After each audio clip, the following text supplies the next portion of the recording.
Right now, as we speak, the middleweight division only has two fighters in the top 15 that has been scheduled to fight, which is Marvin Vettori versus Brendan Allen, which is a banger of a matchup, don't get me wrong.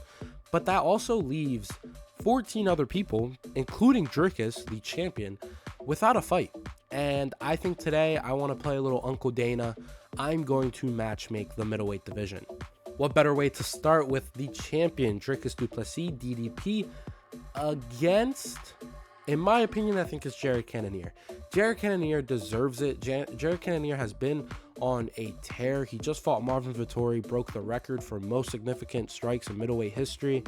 The guy's getting a little old. I say give him the title shot. If I was playing another devil's advocate, a second matchmake, in my opinion, would be the rematch against Sean Strickland. Sean Strickland makes sense because that fight was super close. A lot of people had Sean Strickland winning it. A lot of people had Dricus winning it. I think a rematch would settle the questions and figure out who is the real middleweight champ. Now, you guys are probably thinking, why am I not doing Dricus versus Israel Adesanya? I don't think Israel Adesanya deserves it in terms of the fact that he is going to get an immediate title shot again after losing it to Strickland, and he lost it to Alex Pereira not too long ago. It just makes no sense to give a guy back-to-back title rematches.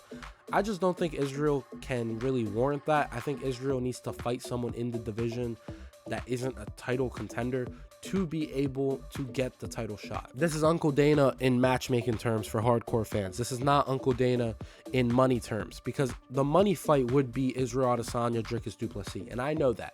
But if I am talking about logical reasoning, it should be Dricus versus Jared Cannonier. Now let's go to the number one ranked Sean Strickland. And now Sean Strickland, if you do want to give him the rematch against Dricus, Uncle Dana does not mind that. But I do think Sean Strickland against Robert Whittaker is the ideal matchup to make. Robert Whittaker did lose to DDP, just like how Sean Strickland did. And Sean Strickland is a very big star in America. I think that fight will garner a lot of attention. I think it is the right fight to make as a title eliminator. I think the winner of that could either fight for a title immediately or fight the winner of Marvin Vettori, Brendan Allen for even another title eliminator. I think Sean Strickland, Robert Whittaker will garner a lot of attention, which can, bring the dough, but also bring in a really good fight. I think that fight is very interesting given how Sean Strickland jabs to a hopping Robert Whittaker. It is a very interesting tale of what could possibly go right for Sean Strickland and what could possibly go right for Robert Whittaker. I think that is the fight to make in this division. Then we have the number 2, Israel Adesanya. Now, Israel Adesanya is a very big question mark. He did say he wanted to wait out. He did say he didn't want to fight until a certain year.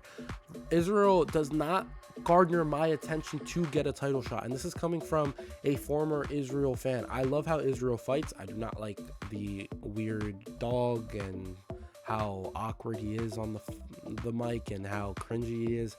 Nevertheless, he does not deserve a rematch, an immediate title rematch against a new title holder. It just makes no sense. I think the proper fight should be either the winner of Marvin Vettori, Brendan Allen, or Khamzat Chimaev. Khamzat Chimaev is 11th, but we have seen Khamzat get thrown into higher rankings. We have seen him try to get a fight against Tyron Woodley, Leon Edwards. There's been so many Khamzat Chimaev failed fights to happen.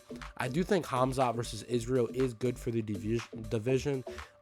If they do not want to take down two big stars, I would say Israel versus the winner of Marvin Vettori, Brendan Allen is a very good fight. The only big question is Israel going to take that said fight because of how he is in the media, how he is in the division? He is a very big star. I don't really see that. I could also see him face the winner of Sean Strickland, Robert Whittaker.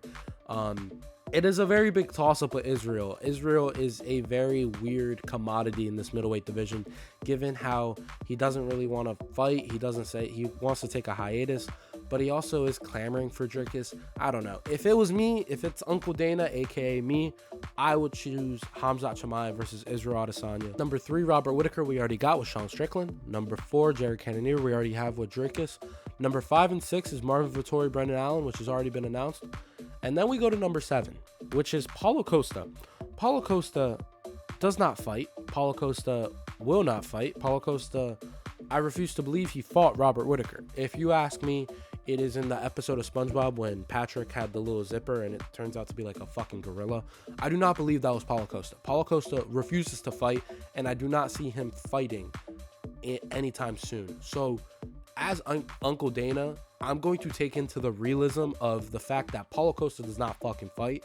So I'm completely skipping over Paulo Costa. Paulo Costa won't fight. It's allergic. He's allergic to it. He's never going to fight. If Paulo Costa does fight, I think Ikram Aliskerov should fight Paulo Costa. That fight was already announced. That fight almost happened, and then Paulo pulled out.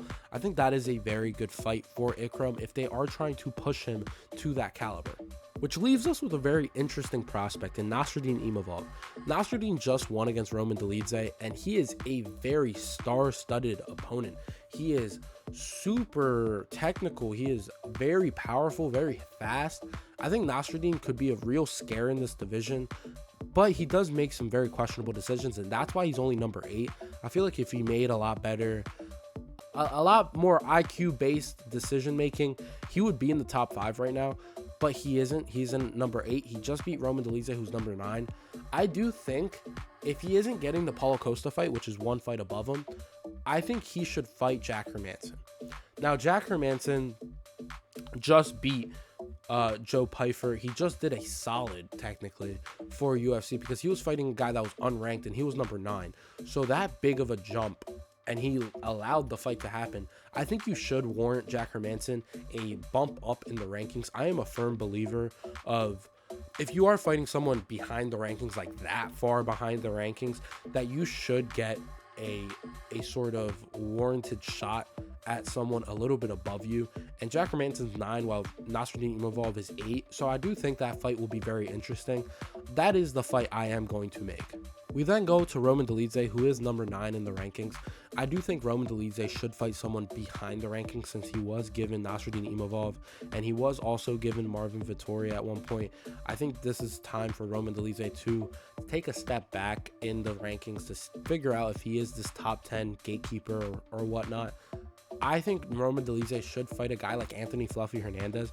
Anthony Fluffy Hernandez does deserve the shot because he has been very low-key in this win streak that he has been putting on, and he just beat Roman Kopylov, who is unranked. So I do think Anthony Hernandez versus Roman Dolidze should be the fight to make. See if Anthony Hernandez could be in that top 10. See if Roman Dolidze is going to be that gatekeeper. I think that is a really good fight to make.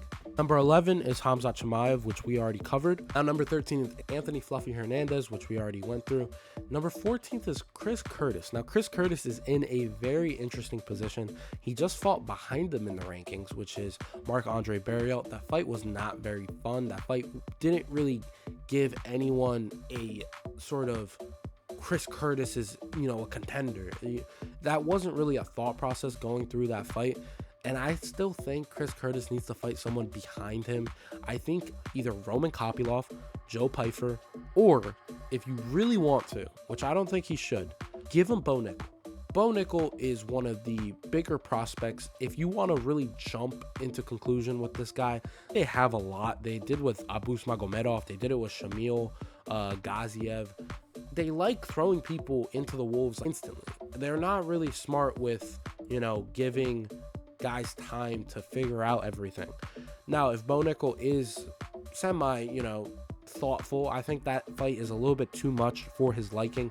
Chris Curtis is a hard fight for anybody, whether you're Sean Strickland, Robert Whittaker, the top 5, or you're some random guy in the prelims. Chris Curtis is going to be a difficult fight. It is hard to hit him. It is hard to really get anything off of him. I think Chris Curtis is a very dark matchup for one of these guys, and I think Roman Kopylov, Joe Pyfer, Bo Nickal, they could really figure out if they are that contender, if they are that prospect. If they do get a win over Chris Curtis, I think that is, a tell of what is the middleweight division going to be in a couple years, because those 3 guys I just mentioned is the future of this middleweight division. And I think a guy like Chris Curtis can really test one of them out. So I would put Chris Curtis against either one of those 3. In my opinion, I think Joe Pyfer is the number 1 option, given that he did just lose to Jack Hermansson. He looked good though, and I don't think Joe Pyfer really has anyone else to fight, and I think that fight against Chris Curtis would be fireworks. Number 2 would be Roman Kopylov, because Yeah, he just lost to Fluffy, but he is still on a very good run. Other than the loss that he just had with Fluffy, I think Roman Kopylov does deserve it to an extent. I can see why they don't go there. And then third, I have Bo Nickel. Listen, I think Bo Nickel can put up a nightmare matchup for a lot of guys, but I think he is just not to that level yet in terms of being able to fight a contender, a well-rounded guy like Chris Curtis. I think Bo Nickel still needs more time. Now, speaking of Bo Nickel, I think we should add him. Bo Nickel is such a commodity, but he's very young, so you have to figure out who we should match him up with. And I think a very good fight, I'm going to list off 4 to 5 names, and I think that's a very good fight in terms of trying to see where Bo Nickel is. I think Dustin Stoltzfus, I think Puna Soriano, I think Brian Barberina, it could be a very interesting one. I think Julian Marquez, and I think Josh Frem are some notable guys where Cody Brundage is in terms of what could he do against this certain level, and then we can move him up to an even bigger caliber. I think that's a very good tell for Bo Nickel, and I think that is a matchup that should be made. Now, Uncle Dana does not, just go for a couple fighters. I'm going to list off a couple matchups that I also want to see in the coming future, which I think is a very talent-based future that we have in this middleweight division. I think Christian Leroy Duncan should fight Abus Magomedov. I think that fight will be fireworks, 2 strikers.